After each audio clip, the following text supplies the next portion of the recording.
Nissan Skyline GT-R R32, Godzilla and the birth of the modern GT-R. The car in this episode does not shout with a wide red body or a 12-cylinder scream. At first glance, it looks like a calm, gray two-door coupe from late 1980s Japan, but on the track, it earned a nickname that says everything about its true nature. Australian journalists called it Godzilla, a monster from Japan that came to destroy the competition. This is the Nissan Skyline GT-R R32, the car that brought back the GT-R badge after a long sleep and quietly created the template for the modern all-wheel drive, turbocharged performance car. To understand why the R32 matters so much, we need to step back a little. In the late 1960s and early 1970s, Nissan built the first Skyline GT-Rs, the Hakosuka and the Kenmeri. They were rear-wheel drive straight-six coupes that dominated Japanese touring car racing. Those cars built the GT-R legend. But by the mid-1970s, the badge disappeared as emissions rules tightened and fuel crises changed priorities.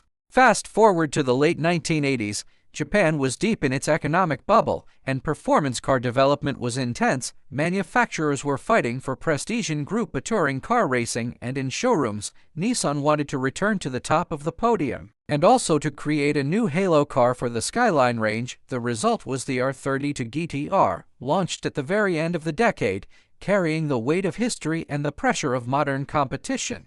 Under the hood, the R32 GT-R is defined by its engine. Nissan developed a 2.6-liter inline-six called RB2060 ETT. It has twin overhead camshafts, 4 valves per cylinder, and 2 small turbochargers feeding an intercooler. Officially, the engine was rated at around 280 horsepower, in line with the so-called gentleman's agreement among Japanese manufacturers of the time. In reality, many engines produced a bit more than that, and the design was strong enough to handle much higher power levels in racing and tuning.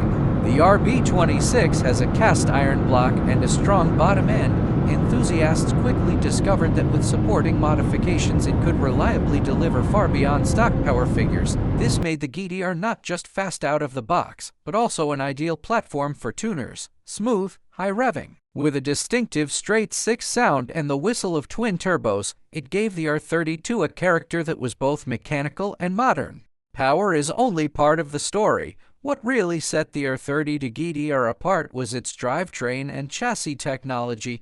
Nissan created an all-wheel drive system called ATTESSA E-TS. Unlike many earlier all-wheel drive systems that felt heavy and front-biased, ATTESSA normally sent most of the power to the rear wheels, and only fed torque to the front when the system detected slip. This gave the car the basic feel of a rear-wheel drive performance coupe, with the security and traction of all-wheel drive when needed. The system used sensors to monitor wheel speed, throttle position, and other inputs, and a hydraulic clutch pack to vary torque split. In the late 1980s, this was advanced technology for a road car. On a dry track, it allowed the R32 to exit corners with incredible grip. In the wet, it gave drivers a level of confidence that pure rear drive rivals could not match. On top of that, Nissan fitted the R32 GT-R with HICAS, a form of four-wheel steering. At certain speeds, the rear wheels would steer slightly to help stability or agility, depending on conditions. The result was a car that could change direction quickly, yet still feel planted in long, fast bends. While some drivers later chose to disable HICAS for track use, it was part of what made the R32 feel so high-tech and distinctive when it was new. All of this technology was not just for showroom brochures. The R32 GT-R was designed with one specific goal in mind: to win group touring car races. In Japan's domestic championship, it did more than just win. It dominated. Season after season, GT-Rs filled the front of the grid and the podium, often racing mostly against other GT-Rs. The car also went overseas, to places like Australia. At circuits such as Bathurst, the R32E's combination of turbo power and all-wheel drive proved almost unbeatable. Local fans watched this gray Japanese coupe out-accelerate and out-corner much-loved domestic cars, and the legend of Godzilla grew. Eventually, rule changes and balance of performance efforts tried to rein in the advantage, but by then the GT-R's reputation was secure. On the road, the R32 GT-R feels different from the dramatic Italian exotica we saw in the previous episode. The styling is clean and almost restrained, a boxy two-door skyline with flared arches, a subtle rear wing, and functional vents. Sit inside, and you find a straightforward cockpit with analog gauges, simple fabrics or suede-like trim, and a thick-rimmed steering wheel. The driving position is honest and purposeful. When you start driving, the technology fades into the background,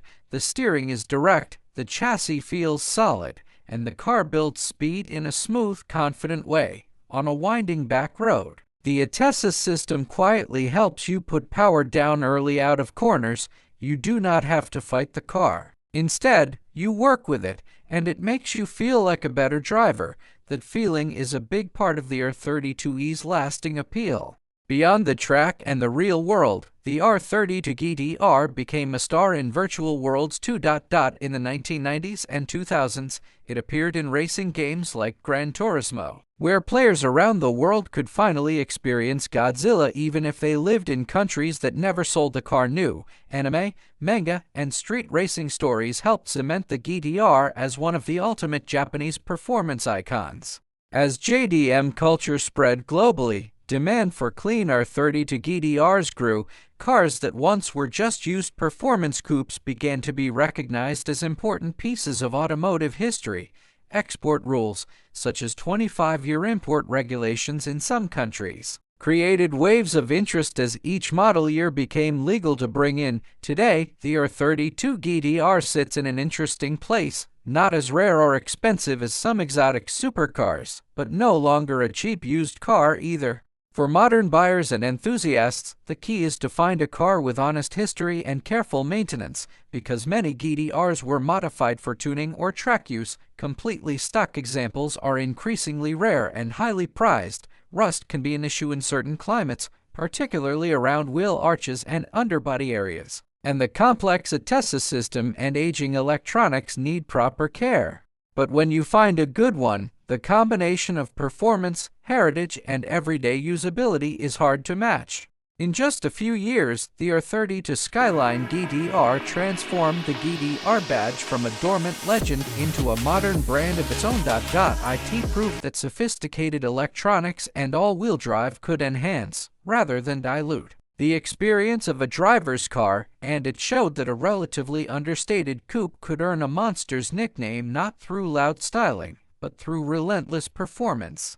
Today, when people talk about GT-R, they may think of later generations with even more power and technology, but the foundation was laid here, with the R32, for those who care about the turning point where classic analog character met early digital control. The R32 Skyline GT-R remains one of the most important performance cars of its era.